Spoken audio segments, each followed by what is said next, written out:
Hello everyone, welcome to Questions and Reason. This is Sessions with the founder. It's the R, baby. It's the R. The media doesn't just have questions anymore, it has questions and reason. All right, let's get into it. You know how sessions work. We pick a topic and briefly discuss it. Then we have another segment called concepts, where we actually get to drill that topic and go deeper and unpack it. So a lot of people don't know how Questions and Reason started, and I would like to say thank you so much for subscribing. We are at 1,000 subscribers. That means now I can actually make money anywhere in the world just by shooting video and uploading it on YouTube. So thanks so much to YouTube for such a wonderful platform. We can not only be free, but we can also build financial freedom for our kids as well, because we don't have to wait for them to finish school anymore for them to make money. We can help them make money right now so that they can pay their big tuitions and they can get the best education. So yeah, thank you so much to YouTube, and thank you so much for everyone who believed in this vision. I would like to send a special shout out to everybody I interviewed, and they never actually looked down on me. They saw the vision before we can even have what we have now. And when we started with Questions and Reason, it was just an idea of saying we hold seminars and we invite people who cannot afford to actually be in seminars. Then they get to watch people who are making it in different industries and from all walks of life, to come and talk to them and help them realize their potential. And like I said, now we are at 1,000 subscribers. Thank you so much. Tell your friends about it. Keep subscribing. And yeah, 4 months ago I got to actually get to buy a camera, and then I started those interviews where, like I said, people actually believed in me even when they didn't see the platform. And thank you so much for everyone who participated, and we'll keep on getting more equipment. Hopefully MacG doesn't come for me when I get high quality equipment. Yes, sell out. Anyway, enough politics. I don't like politics. Thank you so much. Keep subscribing. Let's hit 10,000. All right. On the first topic, I want to talk about the birth industry. So we know about nappies, we know about formula milk and wipes and all these things that we have to buy for our babies when they are born, right? It is a huge industry, and I recommend personally breastfeeding, because it has the right nutrition for the child. It also prevents a lot of diseases, right? So the child grows up fully healthy with the right nutrition. But we do unfortunately have mothers who don't have enough milk to breastfeed, and they need your formula milk, right? And we can't even go to the nappies. Are now an essential, unlike before.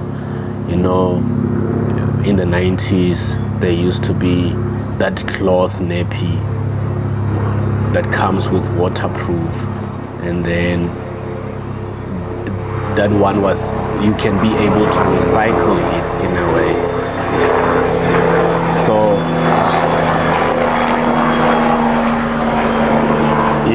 Sorry about that. So back in the day, you used to have those nappies that you can wash, put on the line and stuff like that.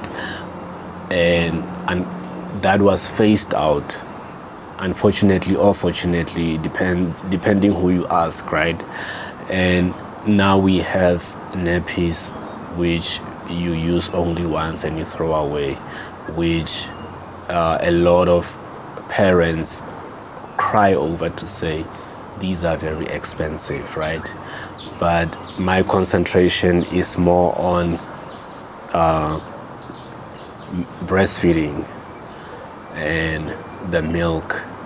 So we have, like I said, mothers who don't have enough milk to breastfeed, and we also have mothers who do have enough milk to breastfeed, but because they took maternity and after giving birth, maybe they don't spend much time with their kids anymore. They have to be, at working so that they can provide for the child.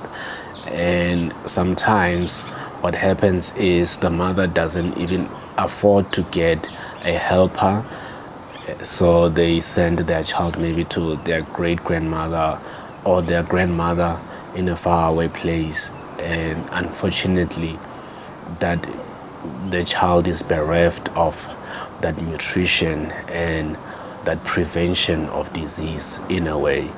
And luckily we do have the formula milk, right? So the huge industry of, I don't want to mention brands, but they come in and then they try to help in that regard, but I feel like they are villainized, and it mostly has to do with the marketing. So somebody was complaining that nowadays these brands, they actually handpick doctors and then tell them to recommend their products to mothers.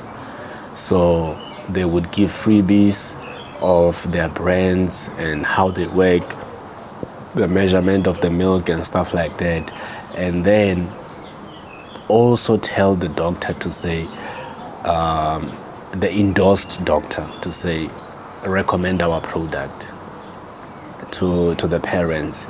And they also complained about politicians endorsing these things, your favorite sports athlete, but that is marketing. If we feel that is playing dirty, then we should, pressure politicians to regulate the marketing a little bit more, right? But we cannot get rid of the milk completely. I mean, the formula milks and the nappies and what, because they do help out. People nowadays don't want to wash a dirty nappy. So what's wrong with somebody saying, here's a substitute, something that is convenient, something that you can throw away if you can afford it?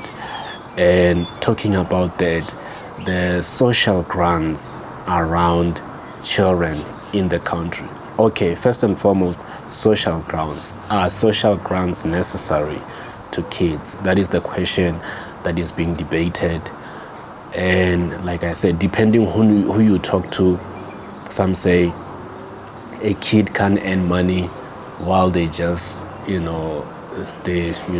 they just started, they just came into this world, and all of a sudden we shower them with money. We say you can earn. And I feel like that is a bad way to see it.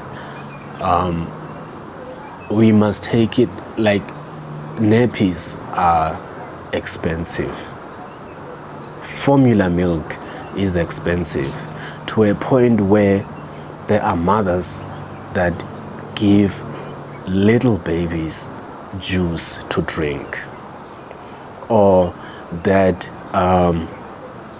coffee whitener to drink, your coffee milk for kids to drink. And those type of products don't have the proper nutrients, right? And because you are privileged, because maybe your mother, never had problems with producing enough milk, or maybe because your wife never had problems with producing enough milk, then you get to tell people to say, you get to bully people not to get earnings so that they can take care of the young ones. We need to take care of the young ones. We have seen a lot of deaths around that just because a child is not getting the right nutrients. And if we are now going to be debating about young children's lives, then I believe that is not fair. That is not fair at all. Like I said, there are parents today who fed their kids juice. That juice that you have to desaturate with water, and then a kid is drinking that day in, day out. It affects their bones, it affects their teeth, right? And that coffee whitener that doesn't even have nutrients in it. And we see a lot of kids, in hospitals sick with something that could have been prevented. So it is not ours to say, does the mother manage the money well or not? Yes, there are mothers who take those social grants that is supposed to take care of the kids, and I bet you it is not enough to take care of the kid. In a month, a kid needs as much nutrition as possible. The amount of money that they're getting currently is not enough to take care of the young ones. But yes, we do have the selfish mother who would take that little money and go and do her own thing, right? Maybe do her hair, do her nails to look the part or something like that. Or for other reasons beside making sure that the kid is taken care of. I say we need the birth industry. We need it. Like I said, most of us today don't have the stomach to be able to wash a diaper with a mess. We don't. And what the parents that can't produce enough milk need to have some sort of substitute in the market. Like I said, if the problem is the marketing, we don't agree with the marketing, then let's fight the marketing. I mean, I am from such a story. When I was younger, my mom had to go work quickly and after giving birth to me, and then she gave me to my great-grandmother, and the formula milk was the substitute while she's at a long distance. I had to get the nutrition. Imagine if there wasn't a substitute, where would I be, right? So my great-grandmother would tell a story to say, she had to learn how to measure, the milk, and, because older people didn't understand these things. It was new at the time. She didn't know how to measure and stuff like that. So she had to go to the closest doctor to get advice on how to feed me that formula milk. But it is very, very crucial that we have this. If we feel like the milk is not providing enough nutrition, then like I said, this is where activism gets into play, right? To say, hey, your milk does not provide enough nutrition for babies.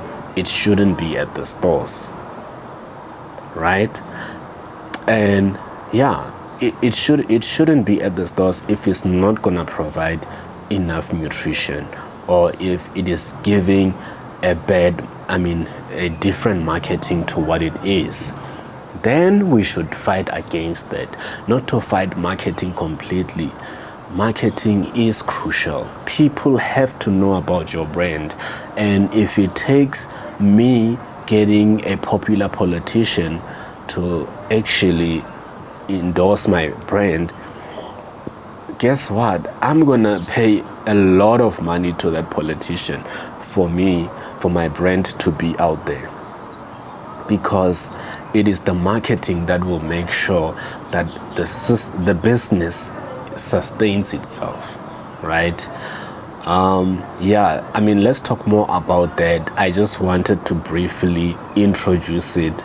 Maybe we will do a concept episode just on that, because I believe there is more to tackle. But on the next one, let's talk about gender-based violence. I've been very, very attentive to cases around gender-based violence, right? We lose our sisters, we lose our mothers, we lose our neighbors, the people that we love. And it's a problem, to a point where I said, okay, let me go to talks, sessions where people are talking about their own experiences.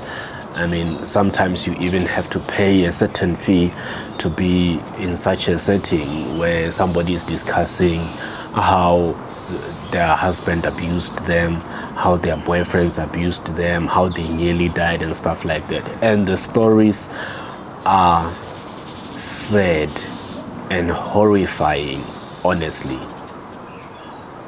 So I decided, next time I see somebody who is being violent to a woman, what am I gonna do? I'm gonna make sure I step in. So I ran into such a case. I stepped in and it looked like I was the bad guy. I'm meddling into other people's affairs.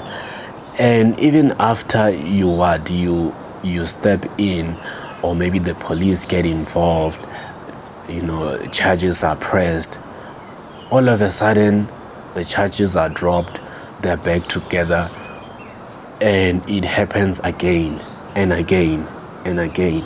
So it looks like you are the enemy of what they want to build. So I want to ask all of the women out there, what are we supposed to do then? Because you are the one who blame us to say, hey, why are you not calling out people who you know are doing these things?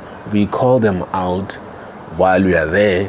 What do? You decide to get back with that person, and it happens again and again and again, to a point where I look like, hey, why are you against this this love affair, or whatever you guys want to call it? So I got to realize that the problem runs deeper than just an external person intervening. A lot of women stay in those relationships because they feel like if they leave, they won't have, first and foremost, provision, right? Or they won't be able to balance their finances, or they won't be able to pay their bonds or pay their cars. So for the lifestyle, for that little bit of dignity that they want, because they don't want to be laughed at by people, then they stick around. And regardless of how much you try to intervene, how much you want to talk to them, it keeps on being a cycle until, unfortunately, it's too late. What am I saying? I'm saying that the power is in the hand of the woman, especially if it's a relationship. I understand if it is not a relationship, I find people violating, let's say, men violating a woman, then I intervene. I know that she won't put herself under that threat ever again, or she won't put herself into that situation intentionally. But that is normally not the case. Normally the case is you find that it is a relationship, and no matter how much you intervene, the woman go back. So my question is, what are we supposed to do to help you, dear woman? Because it is true that you are dying, and sometimes maybe it is not you who dies, it is your partner, and maybe even at your hands, accidentally or not. That is for the judge to decide if it's an accident or it's not an accident. But a lot of times it doesn't end well. How are we supposed to help you? You said we are not helping, we are trying to help. How do you want us to help you? We call them out, we call the police, maybe there's a case pressing charges, but you end up dropping the charges and you end up in that same house, and you end up in that situation that is violent. So my question to the women is, how do you want somebody who wants to help you to navigate the whole issue? Maybe my approach is not informed enough. So give us the information of what you want us to do. Because like I said, I've been to talks, I've been to, book sessions where somebody wrote a book about being violated, right? And like I said, the stories are horrible. Tell us how you want us to help you. All right, okay, so that is a very, very heavy one. On the last one, I was very, I've been observing the Halaal. I'm not sure if it's a brand or what. So a lot of people would be activists and, fight against Soyalism, against all these things like less pork and stuff like that. And then you see Halal, they come in, they buy a big brand or a big franchise and then just change the menu. And you go to your regular, ribs provider, and then they tell you, we don't sell ribs here. So what am I saying? I'm saying that maybe creating a documentary is not sufficient. If you feel that Soyalism is really destroying the world, then maybe take the next step. Buy a franchise, change the menu. And this what? It blocks out, it lowers the demands for pork that was there before.